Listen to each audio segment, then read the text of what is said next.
Hello and welcome to Uncensored Conservatism. This is episode number 360, and it's going to be a two-parter about religion in America and part of my series on things that made me go, huh? And the first one is about the differentiation between Islam and particularly Christianity. I'm going to get into anti-Semitism in part two. But anyway, the differentiation between Christianity and Islam.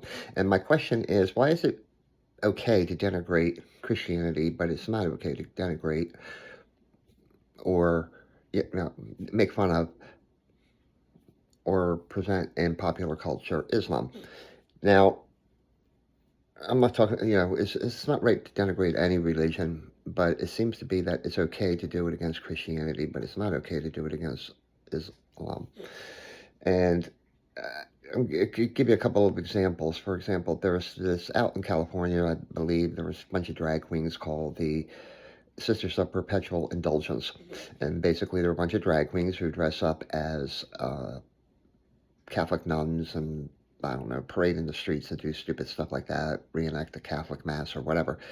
And the Los Angeles Dodgers, I remember maybe 1 or 2 years ago, were honoring this group for their community service. I don't know what their community service was, but they were being honored, and it created a little bit of a problem where people on the right were like, this is disgusting. Why are you doing this?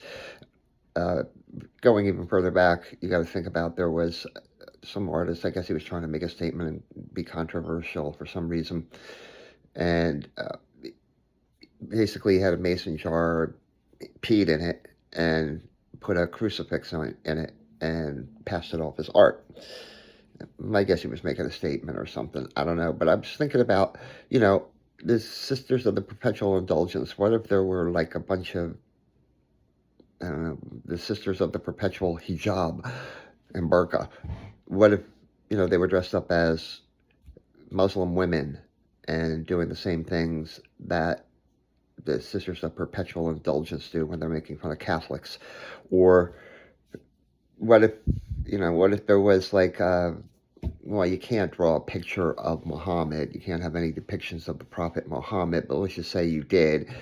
And this is who I think the Prophet Muhammad is. You put it on a piece of paper, you laminate it, and you put it in a jar of human urine and put it out there in a museum as art. What would the reactions be? And I think it would be a lot different than a bunch of people saying this is blasphemous versus possibly getting their heads cut off or a knife in the neck or something like that. I mean, look at the controversy over Salman Rushdie, over the Satanic Verses, a book that he wrote critical of Islam. And look at the Charlie Hebdo thing, where they did a cartoon of the Prophet Muhammad, and the place got shot up and killed several people, and this inspired a couple of terrorist acts thereafter. So you have to think about that. And then, like, even in like theater, we had Jesus Christ Superstar. Now, I don't believe that Jesus Christ Superstar is blasphemous or sacrilegious or anything like that. It has some good music in it. It does get out the word of Jesus Christ out there if you're a Christian and you like that thing. But there was a show called Jesus Christ Superstar, and I was imagining, well, what if there was a show called The Prophet Muhammad Superstar? And God knows, in today's environment on Broadway, trying to be woke and all that stuff, it would probably have to be some BIPOC transgender portraying the lead character in the roles. So can you imagine that if it was like if it was the Prophet Muhammad Superstar? And so art is certainly language and expression of thought, but it seems to only go one way when it comes to the negative aspects of religion, toward religion. And I think part of it is that Christianity is certainly more tolerant than Islam. I mean, again, going back to the Satanic Verses by Salman Rushdie, this guy who wrote a book critical of Islam, went on a speaking tour many years after the fact and stabbed in the neck and almost lost his life. And all in the name of Allah. And meanwhile, the person who was crucified on a cross, Jesus Christ, is placed in a jar of urine and is passed off as art. And Christians just complained about it. They may have boycotted the museum or whatever, or this artist, but they certainly didn't go out, find the artist, and try to stab him. So Christianity is certainly more tolerant than Islam. It's certainly more Western than Islam, and it's certainly more beyond the Stone Age than Islam. You got to think about that also, that Islam spread out of Arabia by the sword, whereas Christianity emerged out of Judea, Samaria. I won't say Palestine because it doesn't exist. Judea, Samaria, through the word. It's less violent. Obviously, there's been Christian violence, but it pales in comparison now to Islamic violence. So that's one of the things. It's a Stone Age. And when people like Victor David Hanson talk about a clash of cultures, it is a clash of cultures, but it's also a clash of historic eras when you think about it. So the second question I have is, and this involves Islam, is why is the press absolutely silent about the deaths at the hands of Islamic jihadist, extremist terrorist groups in sub-Saharan Africa? They're more concerned about an open military operation in Gaza, and they talk about genocide. Yet, if you look at some of the statistics from one single country in the past decade, in one single country in sub-Saharan Africa, I'm talking about Nigeria, there's been 23,000 Christians slaughtered as a result of terrorist attacks down there, mainly by a group called Boko Haram. This year alone, so far in Nigeria alone, there are 1,800 Christians killed at the hands of Islamic jihadists. And we don't hear too much about that. We don't hear anything unless you go to the right website about it. Every once in a while, it'll break through when it's not in Nigeria.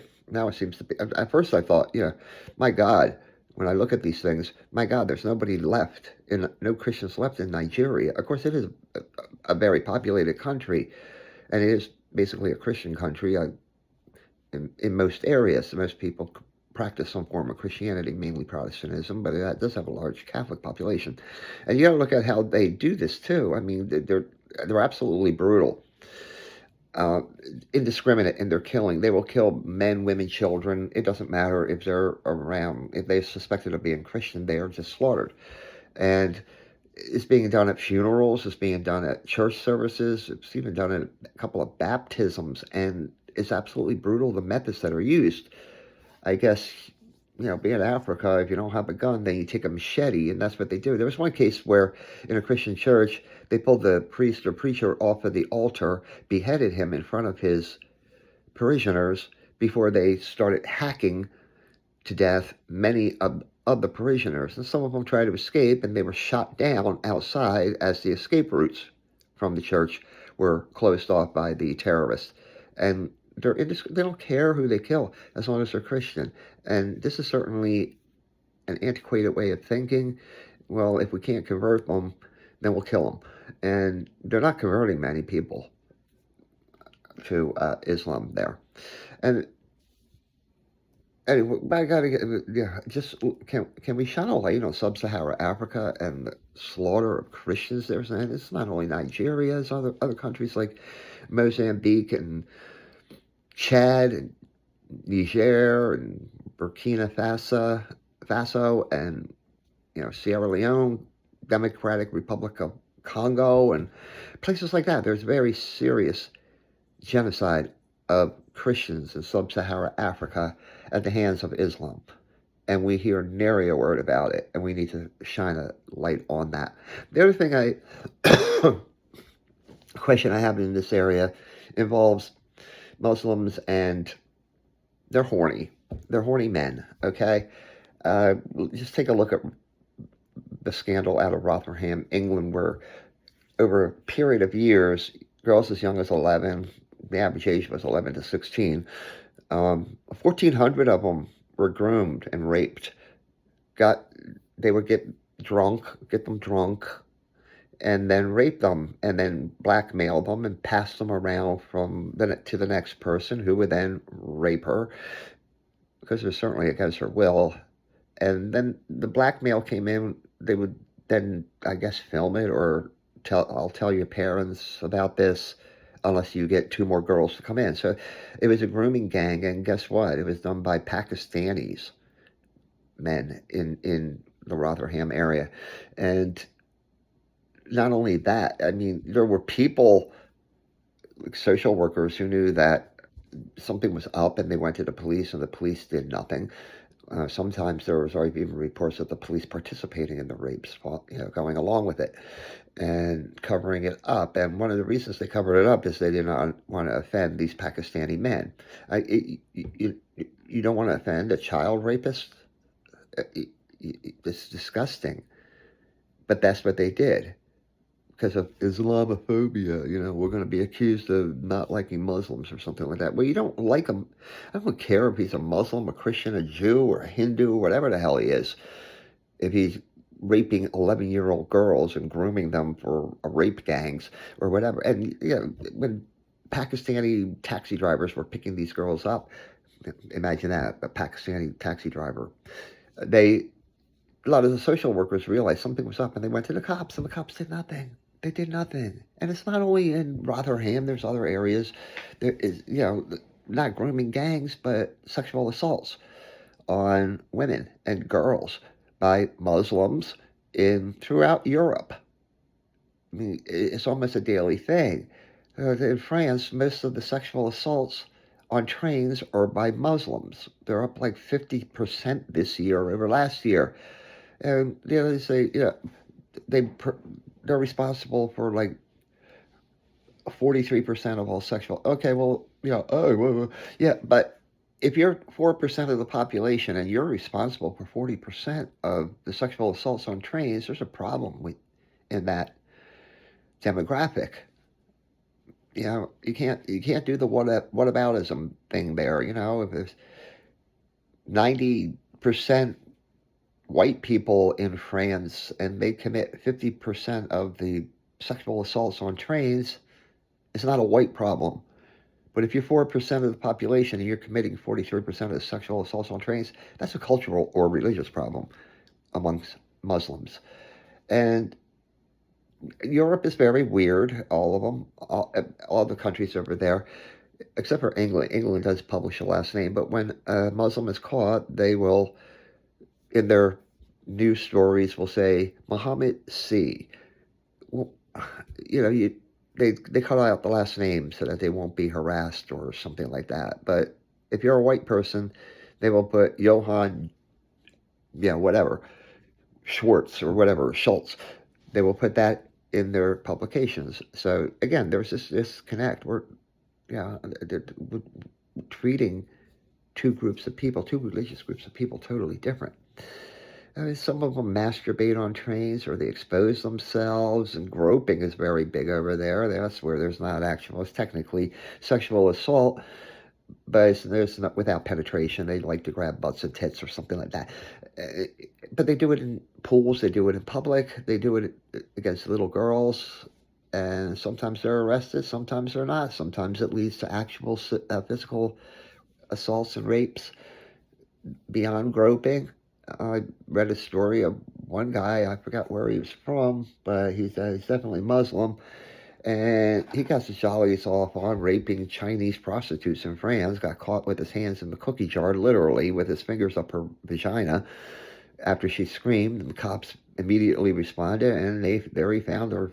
Oh, I missed my wife in Mali, is what he said. So you walk out and find a Chinese prostitute in France and finger her? There was another guy who, I think he raped 3 girls in 4 days, got caught for it, and when he says, well, I'm just addicted to sex, and I also masturbate 10 times a day. There's other examples too, and you got to ask, is this a cultural or religious thing? Now, I think it's both, because I do know that from the Quran, and I haven't read the whole thing, but I selected verses in it, and they will tell you that they put women on a pedestal, but they actually don't.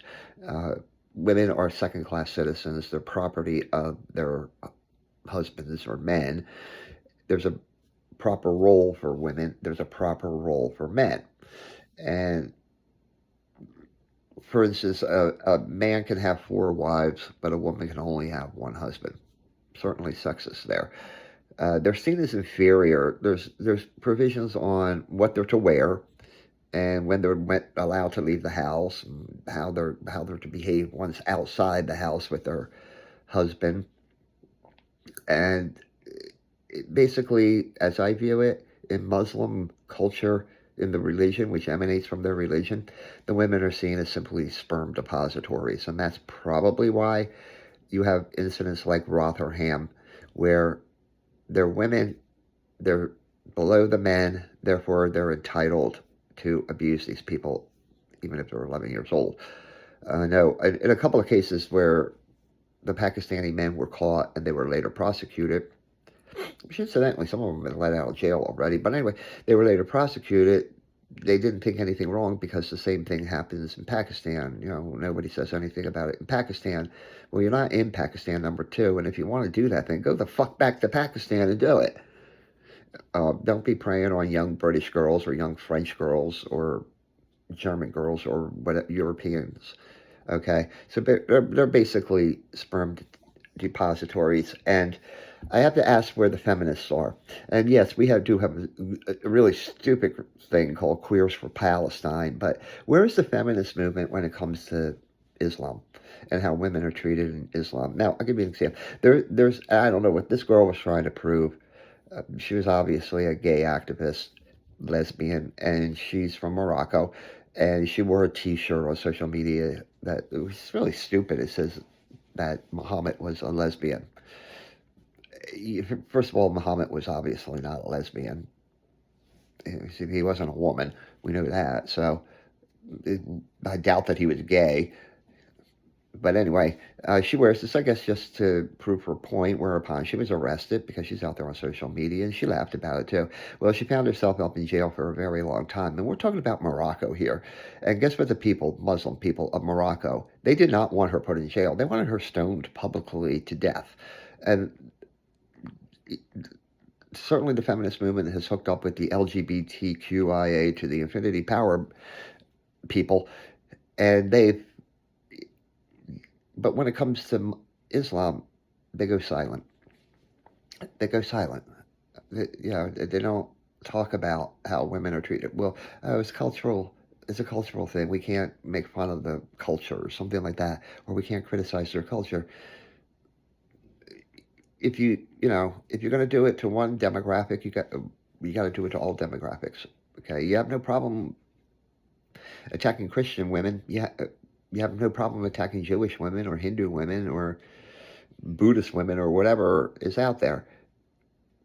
But when it comes to Islam, crickets. They go quiet.